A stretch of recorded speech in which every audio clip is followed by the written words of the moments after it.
baningaka siko na otambola ya na bina profiter na filmer so aza na sima nanga aromonana la voiture monene so camionnette so camion un vieux monsieur vieux loka tout le monde a film américain baza baboma batu ye wana yeyo banda kolandanga oh je t'emmène azo klaxonner nga ye wana asene tsa se garé ye wana oh je t'emmène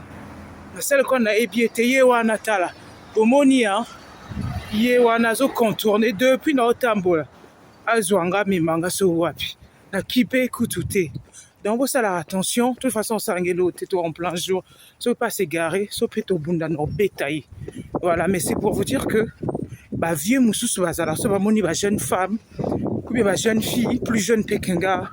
ba na bilongo loka ba criminel ba ça la rabon so ba mona mto tambola oh je t'emmène bazo rodé donc tout ça l'attention bandeko voilà tout ça l'attention on a tiré message on a sali vidéo et juste pour ça depuis notre tambola oh je t'emmène yewana sous voilà.